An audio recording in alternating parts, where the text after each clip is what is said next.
वरदानी हाथ तुम्हारे, मस्तक पर सदा हमारे। प्रभु किरणों की कृपा छाँव में जीवन के सुख सारे। ओ बाबा प्यारे प्यारे, ओ बाबा प्यारे प्यारे, ओ बाबा प्यारे प्यारे, ओ बाबा प्यारे प्यारे। वरदानी हाथ तुम्हारे।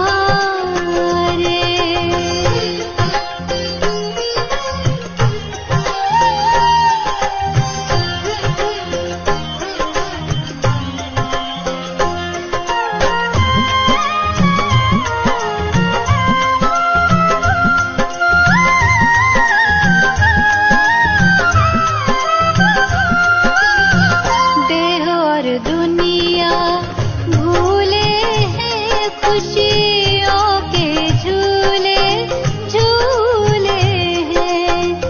देह और दुनिया भूले हैं, खुशियों के झूले झूले हैं। साथ में अपने लेके चले यादों के उड़न खटोले हैं। रूह की राहत, दिल की चाहत,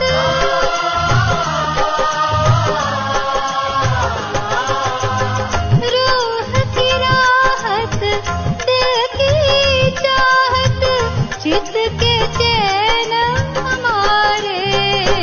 ओ बाबा प्यारे प्यारे, ओ बाबा प्यारे प्यारे, ओ बाबा प्यारे प्यारे, ओ बाबा प्यारे प्यारे। वरदानी हाथ तुम्हारे।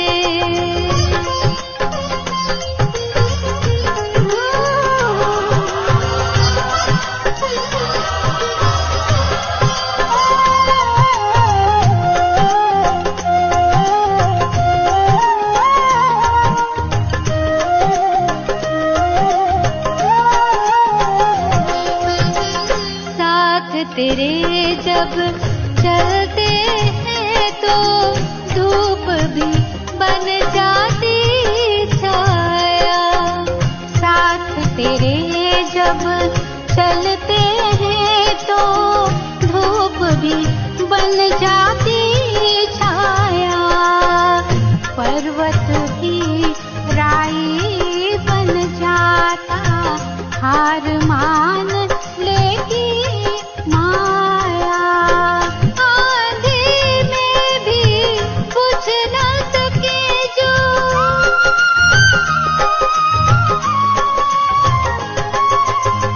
आंधी में भी बुझ न सके जो, हम चिराग वो न्यारे। ओ बाबा प्यारे प्यारे, ओ बाबा प्यारे प्यारे, ओ बाबा प्यारे प्यारे, ओ बाबा प्यारे प्यारे। वरदानी हाथ तुम्हारे।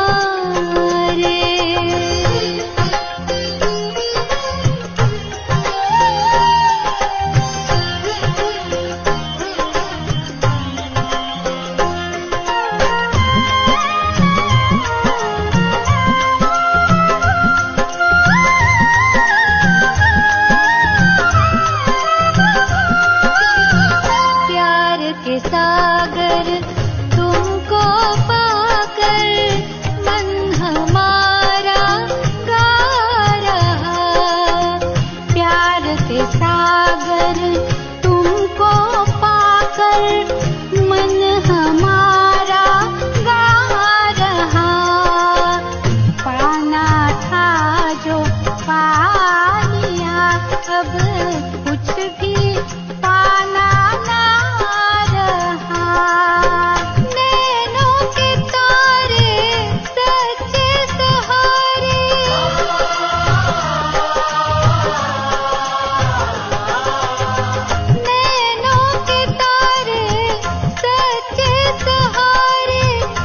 जीवन के उजियारे। ओ बाबा प्यारे प्यारे, ओ बाबा प्यारे प्यारे, वरदानी हाथ तुम्हारे, मस्तक पर सदा हमारे। प्रभु किरणों की कृपा छाँव में जीवन के सुख सारे। ओ बाबा प्यारे प्यारे, ओ बाबा प्यारे प्यारे, ओ बाबा प्यारे प्यारे, ओ बाबा प्यारे प्यारे, ओ बाबा प्यारे प्यारे, ओ बाबा प्यारे। ఓం శాంతి. మధురమైన పిల్లలారా, మీపై మీరు పూర్తి గమనముంచండి. నియమ విరుద్ధంగా నడుచుకోకండి. శ్రీమతాన్ని ఉల్లంఘిస్తే కింద పడిపోతారు.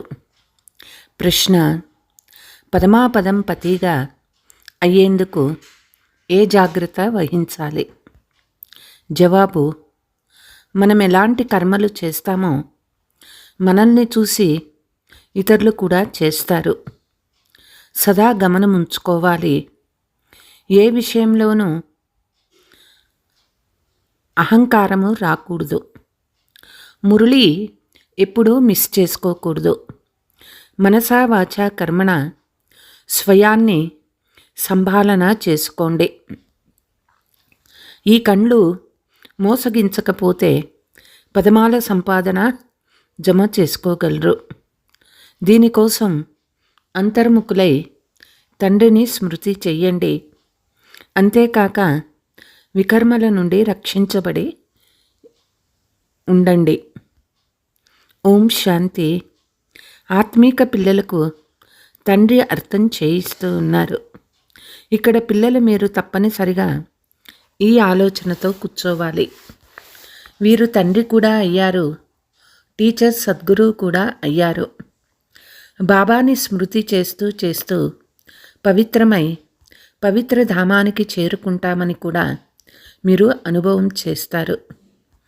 మీరు పవిత్ర ధామం నుండే కిందకు దిగారని తండ్రి అర్థం చేయించారు. దాని పేరే పవిత్ర ధామము.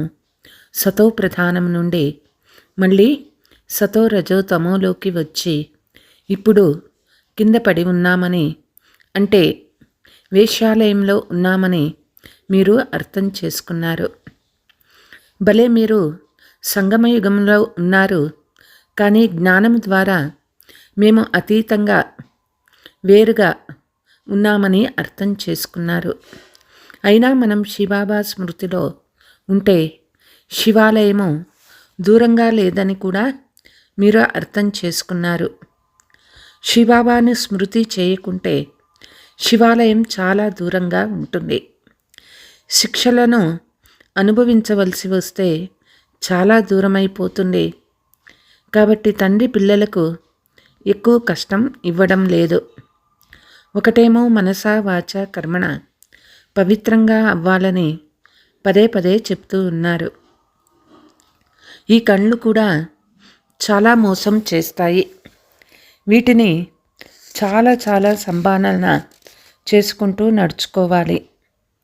ధ్యానము యోగము రెండూ పూర్తిగా వేరని తండ్రి అర్థం చేయించారు. యోగం అంటే తలంపు. కళ్ళు తెరుచుకొని మీరు బాబా స్మృతి చెయ్యొచ్చు. ధ్యానమును యోగమని అనరు. భోగు తీసుకెళ్ళిన ఆదేశానుసారమే తీసుకువెళ్ళాలి. ఇందులో మాయ కూడా చాలా ప్రవేశిస్తుంది. మాయ ఎలాంటిదంటే ఒక్కసారిగా ముక్కుతో పట్టుకొని ఊపిరి ఆడకుండా చేస్తుంది. ఎలాగైతే తండ్రి శక్తివంతులో అలా మాయ కూడా చాలా బలమైనదే. ఎంత బలమైందంటే మొత్తం ప్రపంచాన్నంతా వేశ్యాలయంలోకి తోసేసింది. కాబట్టి ఇందులో చాలా అప్రమత్తంగా ఉండాలి. తండ్రి తెలిపిన నియమానుసారం స్మృతి ఉండాలి. నియమ విరుద్ధంగా ఏ పని చేసినా మాయ ఒక్కసారిగా కింద పడేస్తుంది. ధ్యానంలోకి వెళ్ళాలని కోరిక ఉంచుకోరాదు. ఇచ్ఛా మాత్రం అవిద్య, అంటే కోరికలంటే ఏమీ తెలియనట్లుండాలి. తండ్రి ఆజ్ఞాపించినట్లే నడిస్తే మన మనోకామనలు అడగకుండానే పూర్తి చేస్తారు. తండ్రి ఆజ్ఞను పాటించక వ్యతిరేక మార్గంలో నడిస్తే స్వర్గానికి బదులు నరకంలోనే పడిపోవచ్చు. ఏనుగును మొసలి పట్టుకున్నట్లు గాయనం కూడా ఉంది కదా. అనేక మంది ఇతరులకు జ్ఞానం తెలుపుతారు, భోగు తీసుకెళ్లేవారు ఈరోజు లేరు. ఎందుకంటే నియమ విరుద్ధంగా నడుచుకున్నందుకు పూర్తిగా మాయావి అయిపోతారు. దేవతలుగా అవుతూ రాక్షసులుగా అయిపోయారు. దేవతలుగా తయారయ్యే చాలా మంచి పురుషార్థులు కూడా అసురులుగా అయ్యి అసురుల జతలో ఉన్నారని బాబాకు తెలుసు. ట్రేటర్ అయిపోతారు. బాబాకు చెందిన వాళ్ళు అయ్యి మళ్ళీ మాయకు వశమయ్యే వారిని ట్రేటర్ అని అంటారు. స్వయంపై గమనం ఉంచుకోవాలి. శ్రీమతాన్ని ఉల్లంఘిస్తే కింద పడిపోతాము. తెలియని కూడా తెలియదు. పాతాళ లోకానికి చేరే నడవడిక కలిగి ఉండకూడదని బాబా పిల్లలకి చెప్తూ ఉన్నారు. చాలామంది గోపులు ఉన్నారని తండ్రి నిన్న కూడా అర్థం చేయించారు. వారు పరస్పరము కమిటీలు మొదలైనవి తయారు చేసుకొని ఏం చేసినా శ్రీమతం ఆధారంగా చేయకుంటే డిసర్వీస్ చేసినట్లే అవుతుంది. శ్రీమతం లేకుండా చేస్తే కింద పడిపోతూనే ఉంటారు. బాబా ప్రారంభంలో కమిటీని తయారు చేసినప్పుడు మాతల కమిటీనే నిమిత్తంగా చేశారు. ఎందుకంటే కలశం మాతలకే లభిస్తుంది. వందే మాతరం అనే గాయనం ఉంది కదా. ఒకవేళ గోపుల కమిటీని చేస్తే వందే గోపులని గాయనం లేను కదా. శ్రీమతాన్ని అనుసరించకపోతే మాయాజాలంలో చిక్కుకుంటారు. బాబా మాతల కమిటీని ఏర్పాటు చేసి పరస్పరం వారికి అర్పించేశారు. పురుషులు తరచుగా దివాళా తీస్తారు, స్త్రీలు అలా దివాళా తీయరు. అందుకే తండ్రి కూడా కలశం మాతలపై ఉంచారు. ఈ జ్ఞాన మార్గంలో మాతలు కూడా దివాళా తీయవచ్చు.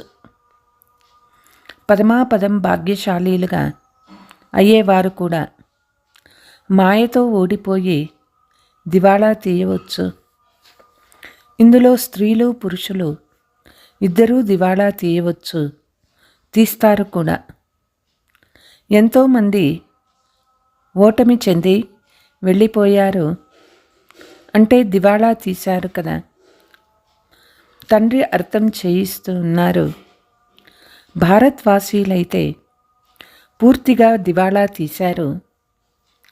మాయ ఎంతో శక్తివంతమైనది. మనం ఎలా ఉండేవాళ్ళము, ఎంత పైన నుండి ఒక్కసారిగా కింద పడ్డామో అర్థం చేసుకోలేరు. ఇక్కడ కూడా ఉన్నతమవుతూ శ్రీమతాన్ని మరిచి సొంత మతాన్ని అనుసరిస్తే దివాళా తీస్తారు. ప్రపంచంలో వాళ్ళు దివాళా తీసిన 5-6 సంవత్సరాల తర్వాత మళ్ళీ నిలదొక్కుంటారు. ఇక్కడైతే 84 జన్మలకు దివాళా తీస్తారు. ఉన్నత పదవిని పొందలేరు. దివాళా తీస్తూనే ఉంటారు. బాబా వాళ్ళ వద్ద ఫోటో ఉంటే చూపిస్తారు.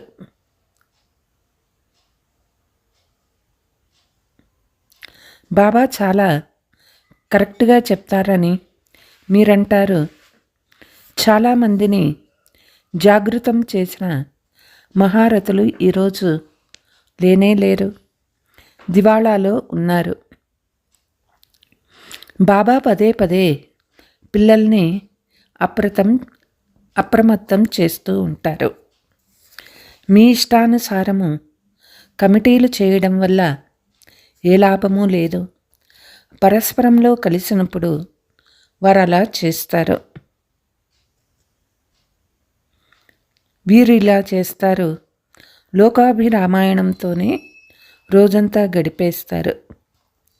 తండ్రితో బుద్ధి యోగాన్ని జోడించినప్పుడు మాత్రమే సతోప్రధానంగా అవుతారు. తండ్రికి చెందిన వారిగా అయ్యి తండ్రిని స్మృతి చేయకుంటే మాటిమాటికి కింద పడుతూనే ఉంటారు. సంబంధం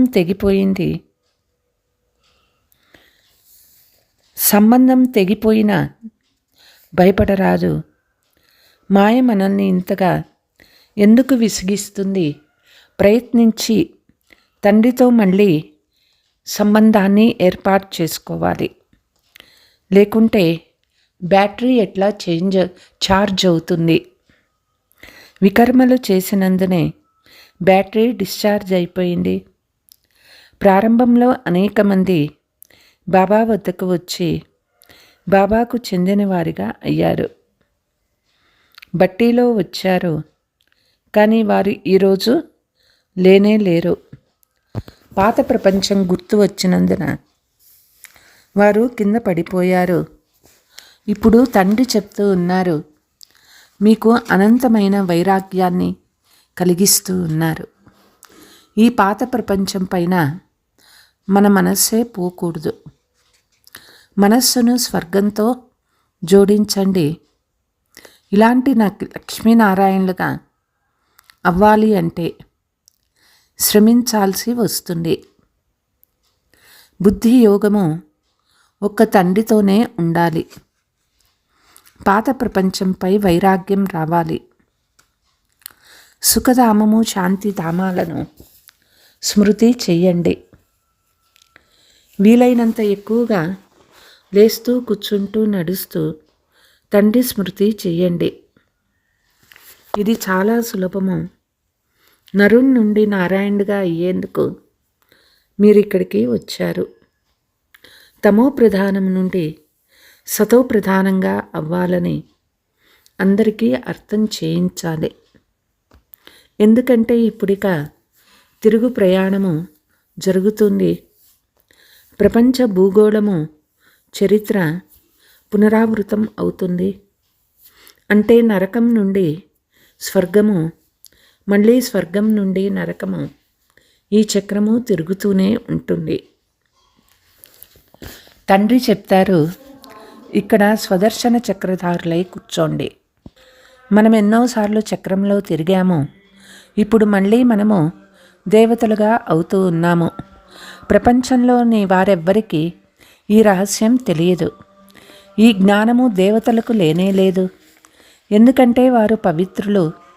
శంకుని పూరించేందుకు వారిలో జ్ఞానమే లేదు. వారు పవిత్రులు. వారికి ఈ అలంకారాలు ఇచ్చే అవసరమే లేదు. ఇరువురు స్త్రీ పురుషులు కలిసి ఉన్నప్పుడే ఈ గుర్తులుంటాయి. మీకు కూడా ఈ గుర్తులు లేవు. ఎందుకంటే ఈరోజు దేవతలుగా అయితే రేపటి రోజు అసురులుగా అవుతారు. తండ్రి దేవతలుగా చేస్తారు, మాయ అసురులుగా చేస్తుంది. తండ్రి అర్థం చేయించినప్పుడు స్థితి నిజంగా దిగజారిపోయిందని అర్థమవుతూ ఉంది. పాపం ఎంతోమంది తెలియక శివబాబా ఖజానాలో జమ చేసుకుంటూ వాటిని మళ్ళీ వాపస్ అడిగి అసురులుగా అయిపోతారు. అందుకు కారణం యోగం తక్కువగా ఉండడమే. యోగము ద్వారానే పవిత్రంగా అవ్వాలి. ఓ బాబా రండి, మేము స్వర్గంలోకి వెళ్ళగలిగేందుకు మమ్మల్ని పతీత్ నుండి పావనంగా చేయమని తండ్రిని పిలుస్తారు. పావనంగా అయ్యి ఉన్నత పదవి పొందేందుకు స్మృతి యాత్ర చేయాలి. కానీ కొంతమంది నడుస్తూ చనిపోతారు. అలా మరణించిన వారు కూడా ఈ జ్ఞానాన్ని కొద్దిగా విని ఉండిన శివాలయంలోకి తప్పకుండా వస్తారు. ఏదో ఒక పదవి పొందుతారు. ఒక్కసారి స్మృతి చేసిన స్వర్గానికి తప్పకుండా వస్తారు. కానీ ఉన్నత పదవి పొందలేరు. స్వర్గం పేరు విని సంతోషించాలి. ఫెయిల్ అయ్యి చిన్న పదవులు పొందుకోవటంలో సంతోషపడరాదు. అలా నేను నౌకరుగా అయ్యానని ఫీలింగ్ వస్తుంది కదా. చివర్లో స్వర్గంలో ఏ పదవి పొందుతారో మీకు అన్నీ సాక్షాత్కారం అవుతాయి. మాకు ఈ దుస్థితి కలిగినందుకు మేము ఏ వికర్మలు చేశాము, నేను మహారాణిగా ఎందుకు కాలేను, అడుగడుగున అప్రమత్తంగా నడుచుకుంటే మీరు పదమాపదం పతులుగా అవుతారు. మందిరాలలో దేవతలకు పద్మము చూపిస్తారు. పదవుల్లో హోదాలో తేడా వస్తుంది. ఈరోజు రాజులకు ఎంత ఆడంబరంగా ఉంది, అది అల్పకాలికమైందే. సదాకాలానికి రాజులుగా అవ్వలేరు. అందుకే మీరు లక్ష్మీనారాయణులుగా అవ్వాలి అంటే పురుషార్థం కూడా అలా చేయాలని తండ్రి చెప్తూ ఉన్నారు. ఎంతమంది కళ్యాణం చేస్తూ ఉన్నాను. అంతర్ముఖులై ఎంత సమయం తండ్రిని స్మృతి చేస్తున్నారో. ఇప్పుడు మన మధురమైన ఇంటికి వెళ్తున్నాము, మళ్ళీ సుఖధామంలోకి వస్తాము. ఈ విధమైన జ్ఞాన మదనం లోపల జరుగుతూ ఉండాలి. తండ్రిలో జ్ఞానము యోగము రెండూ ఉన్నాయి. మీలో కూడా ఉండాలి. శివబాబా మనల్ని చదివిస్తున్నారని గుర్తుంచుకుంటే జ్ఞానయోగాలు రెండూ జరుగుతాయి. జ్ఞానయోగాలు రెండూ జతలో నడుస్తాయి. అంతేకాక యోగంలో తండ్రిని స్మృతి చేస్తూ జ్ఞానం మర్చిపోరాదు. తండ్రి యోగాన్ని నేర్పిస్తే జ్ఞానముంది మర్చిపోతారా? మొత్తం జ్ఞానమంతా వారిలోనే ఉంది. పిల్లలు మీలో కూడా జ్ఞానం ఉండాలి, చదువుకోవాలి. నేను ఎటువంటి కర్మలు చేస్తానో నన్ను చూసి ఇతరులు కూడా అలాంటి కర్మలే చేస్తారు. నేను మురళి చదువుకుంటే ఇతరులు కూడా చదవరు. మిథ్యా అహంకారం వస్తే వెంటనే మాయ యుద్ధం చేస్తుంది. అడుగడుగునా తండ్రి నుండి శ్రీమతం తీసుకుంటూ ఉండాలి. లేదంటే ఏదో ఒక వికర్మ జరుగుతూ ఉంటుంది. చాలామంది పిల్లలు తప్పులు చేసి తండ్రికి వినిపించరు. దీనివలన సర్వనాశనం అవుతారు. నిర్లక్ష్యం చేసినందున మాయ చెంపదెబ్బ వేస్తుంది. పైసాకు పనికి రాకుండా అయిపోతారు. అహంకారంలో వచ్చినందున మాయ చాలా వికర్మలు చేయిస్తుంది. పురుషులు కమిటీ తయారు చేయమని బాబా ఏమైనా చెప్పారా? కమిటీలో ఒకరిద్దరు తెలివైన అక్కయ్యలు తప్పనిసరిగా ఉండాలి. వారి సలహా ప్రకారమే పని జరగాలి. కలుషము లక్ష్మి పైనే ఉంచుతారు కదా. అమృతం తాగిస్తున్న యజ్ఞంలో విఘ్నాలు వేస్తూ ఉంటారనే గాయనమున్నది. అనేక ప్రకారాల విఘ్నాలు కలుగు చేస్తూ ఉంటారు. వారంతా లోపల లోకాభిరామాయణము మాట్లాడుతూనే ఉంటారు. ఇది చాలా చెడ్డది. ఏదైనా విషయం ఉంటే బాబాకు రిపోర్ట్ ఇవ్వాలి. తండ్రి ఒక్కరు మాత్రమే సరిదిద్దగలరు, అంటే బాగు చేయగలరు. మీరు మీ చేతుల్లోకి చట్టం తీసుకోకండి. మీరు తండ్రి స్మృతిలో ఉండండి. అందరికీ తండ్రి పరిచయం ఇస్తూ ఉంటే ఇలా తయారవుతారు. మాయ చాలా కఠినమైనది, ఎవరిని వదిలిపెట్టదు. సదా బాబాకు సమాచారం తెలుపుతూ ఉండండి. ఆదేశాలు తీసుకుంటూ ఉండండి. ఆదేశాలు సదా లభిస్తూ ఉంటాయి. బాబాయే స్వయంగా ఈ విషయాన్ని అర్థం చేయించారు. కాబట్టి బాబా అంతర్యామి అని పిల్లలు అనుకుంటారు. కానీ అలా నేను అంతర్యామి కాను, నేను జ్ఞానాన్ని మాత్రమే చదివిస్తానని బాబా అంటూ ఉన్నారు. ఇందులో అంతర్యామి మాటే లేదు. బాబా అంటారు, కానీ మీరంతా నా పిల్లలే అని నాకు తెలుసు. ప్రతి శరీరంలో నా పిల్లలు ఉన్నారు. అంతేకాని అందరిలో తండ్రి విరాజమై లేరు. మానవులంతా ఉల్టాగానే అర్థం చేసుకున్నారు. తండ్రి చెప్తూ ఉన్నారు, అందరి బ్రుకుటి సింహాసనాలపై ఆత్మ విరాజిల్లుతూ ఉంది. తండ్రికి తెలుసు. ఇది చాలా సహజమైన విషయము. చైతన్యమైన ఆత్మలన్నీ వాటి వాటి సింహాసనాలపై కూర్చొని ఉన్నాయి. కానీ పరమాత్ముడు సర్వవ్యాపి అని మనుష్యులు అంటారు. ఇది చాలా పెద్ద పొరపాటు. ఈ కారణంగానే భారత్ ఎంతగానో దిగజారిపోయింది. తండ్రి చెప్తూ ఉన్నారు, మీరు చాలా గ్లాని చేశారు, నిందించారు. విశ్వానికి అధికారులుగా చేసే తండ్రి మీరు నిందించారు. అందుకే యదా యదాహి అని తండ్రి చెప్తూ ఉన్నారు.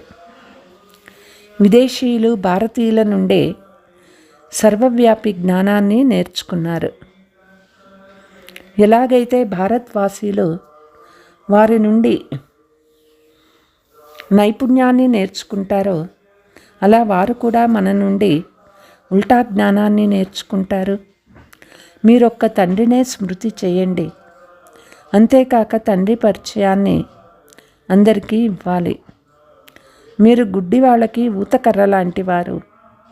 ఊతకర్ర ద్వారానే మార్గదర్శనం చేస్తారు కదా. అచ్చా, मीठे मीठे सिकीलते बच्चों प्रति मात पिता बाप दादा का याद प्यार और गुड मॉर्निंग. रूहानी बाप की रूहानी बच्चों को नमस्ते. हम रूहानी बच्चों का रूहानी मात पिता बाप दादा को याद प्यार गुड మార్నింగ్ నమస్తే. ధారణ: ప్రతి కార్యము తండ్రి ఆజ్ఞానుసారం చేయాలి. ఎప్పుడూ శ్రీమతాన్ని ఉల్లంఘించరాదు. అప్పుడే మీ మనోకామనలు అడగకుండానే పూర్తి అవుతాయి.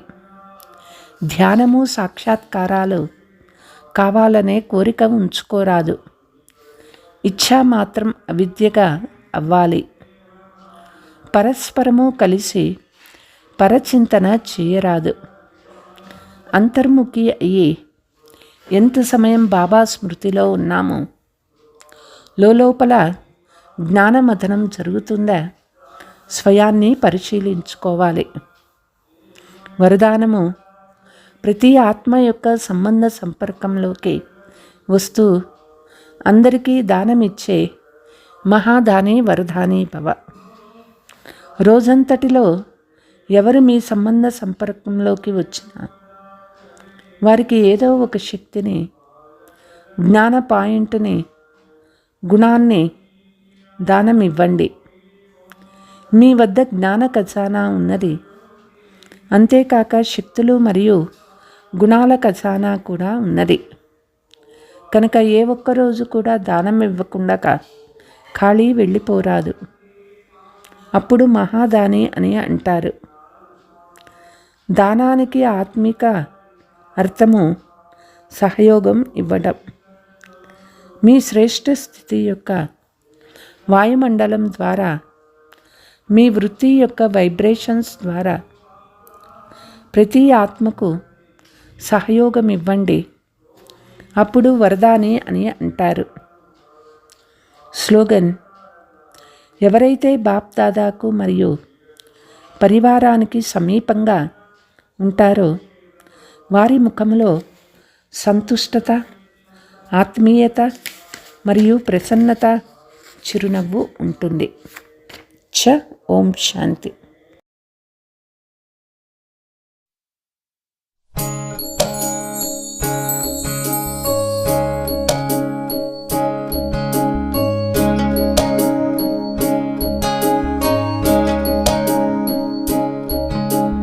చెప్పకు బాబాకెప్పుడు ఈ బాధలు భరించలేనని, చెప్పకు బాబాకెప్పుడు ఈ బాధలు భరించలేనని. ఆ బాధల చెవిలో చెప్పు చింతేల బాబా చెంత. నీ చుట్టూ చీకటులున్నా రాబోతుంది ఉదయం. నీ చుట్టూ చీకటులున్నా రాబోతుంది ఉదయం. మన వెంట ఉండి నడిపేది శివ బాబాయే కదోయి. చెప్పకు బాబాకెప్పుడు ఈ బాధలు భరించలేనని.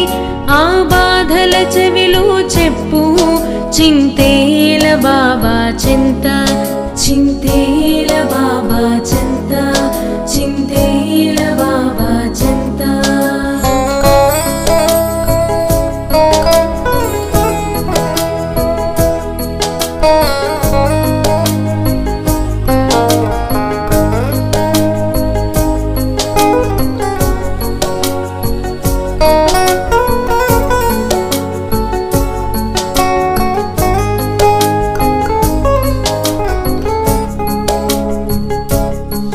నీలో గల తామసమంతా తరిమేయగలిగి చూడు.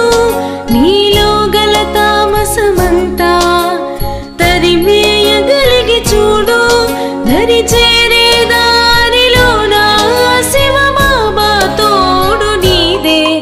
ఈ ఆత్మిక బలమే మనలో నింపేను శక్తియే నిండుగా. ఈ ఆత్మిక బలమే మనలో నింపేను శక్తియే నిండుగా. బాబా విశాల హృదయం అప్పుడవును నీ ప్రపంచం. చెప్పకు బాబాకెప్పుడు ఈ బాధలు భరించలేనని. ఆ బాధల చెవిలో చెప్పు చింతేల బాబా చింత. చింతేల బాబా చింత. చింతేల బాబా చింత.